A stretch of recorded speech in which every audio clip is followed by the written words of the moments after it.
Um, dois, três, quatro. Gente, nessa questão de número 7, uma questão aí em que ele não necessariamente fala pra gente que é uma função de segundo grau, mas eu acho que ele dá alguns, não vou dizer moles, né, mas ele dá alguns indícios de que é a função de segundo grau. É uma questão da Souza Marques, do vestibular de 2011, um vestibular que é daqui do Rio, né, não sei se todos vocês conhecem, mas o vestibular que geralmente feito pelos candidatos a cursar, né, medicina, né, a Souza Marques é uma das universidades particulares aqui que oferece o curso de medicina, então por isso talvez a maior fama para quem já conhece, ali em Cascadura. Bom, e aí assim, essa questão acho que vale a pena a gente fazer também por isso, é uma questão boa, assim, de função de segundo grau, algo que cai para Souza todos os anos, né, e justamente cobrando as mesmas coisas que a gente tem no Enem, na UERJ, na PUC, beleza? Então vamos lá. É uma questão, por exemplo, que fala de parábola, então logo nesse primeiro momento, se ele falou pra gente em parábola, cara, parábola é sinônimo de função do segundo grau, tá? Tem que te remeter a isso com certeza. E se é função do segundo grau, então com certeza tem uma lei de formação igual a essa, beleza? Ele forneceu pra gente 3 pontos. Falou que essa parábola intercepta o eixo x, né, abscissas, no menos 2, 0 e no 6, 0, são as raízes. E falou pra gente também que esse gráfico vai tocar essa parábola vai tocar no eixo das ordenadas, o eixo y, no 0, 3, tranquilo? Então, em outras palavras, eu não sei se você lembra disso, né? Quando ele fala pra gente tocar no 0,3, ele está falando basicamente do termo independente. Lembra desse papo? Quando toca o eixo y é o termo independente. E isso se estende para qualquer tipo de função, tá? Do primeiro, do segundo, do terceiro. Sempre onde o x é 0, onde toca o eixo x, significa que...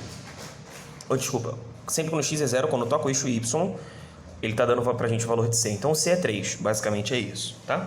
Como é que você sabe disso, Kaique? A gente pode também substituir aqui, que a gente também encontraria. Mas antes a pergunta, né? Obtém-se o valor máximo de F quando X vale... Então, gente, muita atenção porque ele não está pedindo o Y do vértice, e sim X do vértice, né? O valor máximo de F quando X vale, ou seja, vai dar máximo quando X valer quanto? Ou seja, ele pede o X para o Y máximo. Tranquilo? X do vértice menos B sobre 2A bem lá no final. Primeiro, nessa minha primeira solução, eu vou descobrir quem é a lei de formação, e aí para isso eu vou usar os pontos num sistema, e depois eu descoberto a lei de formação, a gente consegue descobrir qualquer coisa, inclusive o x do vértice. Bora lá? Tá. Menos 2, 0.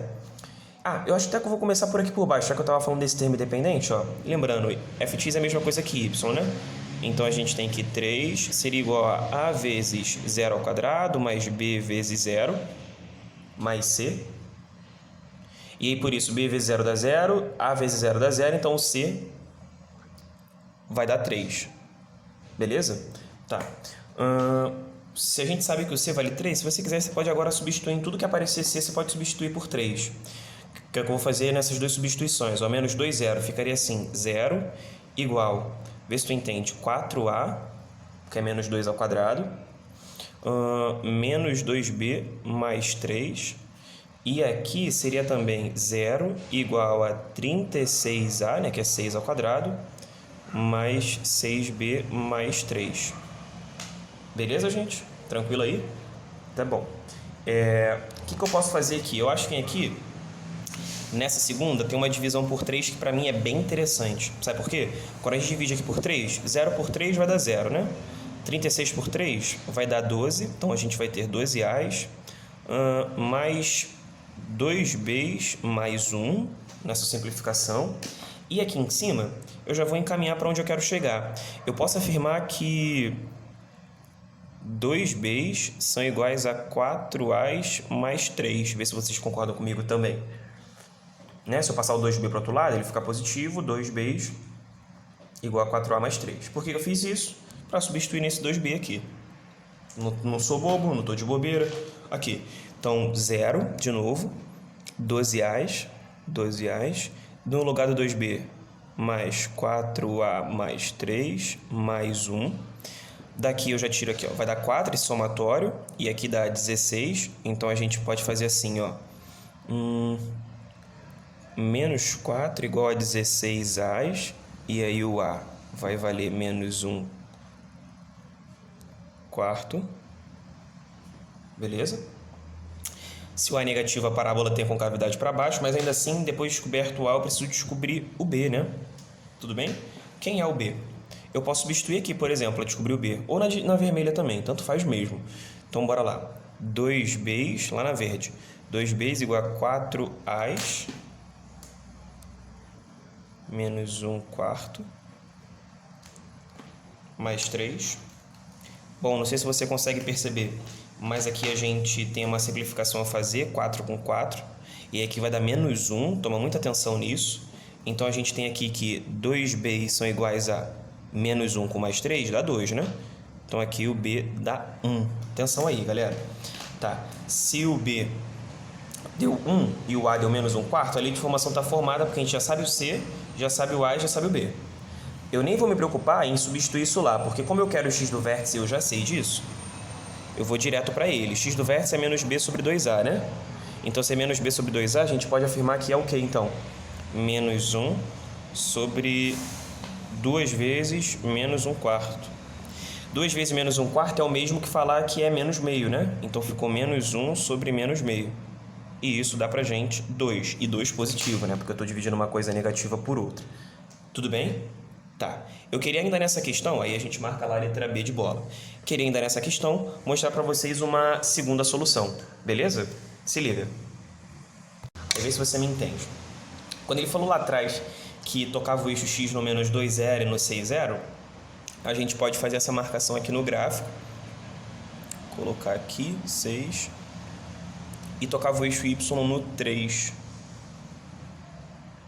Então, esse gráfico faz isso.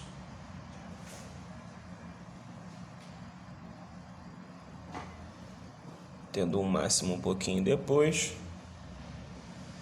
Aqui estão os pontos. Não está 100% não, mas seria um gráfico assim. Beleza, gente? Tá. O que a gente pode agora começar a afirmar? A gente já sabe a resposta, né? Mas eu queria lembrar com vocês que, como nessa questão ele pediu x do vértice, além de ser menos b sobre 2a, x do vértice também é uma média das raízes. Lembre-se disso. Por quê? Se você lembrasse disso, não precisa fazer conta nenhuma que a gente fez ainda há pouco. A média das raízes, qual é? 6 menos 2 dividido por 2. Cara, 6 menos 2, 4, divididos por 2, 2. Kaique, real. Como ele pediu x do vértice deu as raízes, era só você ter feito isso. Porque o que ele pediu está aqui, ó, né? Porque o 2, ele justamente é um valor médio entre o menos 2 e o 6, né? Tem 4 unidades de distância. E é o valor que está associado justamente ao y máximo, não ao f máximo, que seria o y do vértice, que é o máximo. Tranquilo? Então tem essas possibilidades aí de soluções. Então se liguem porque sempre você está podendo fazer isso. É a média mesmo, pegar uma raiz, somar com a outra.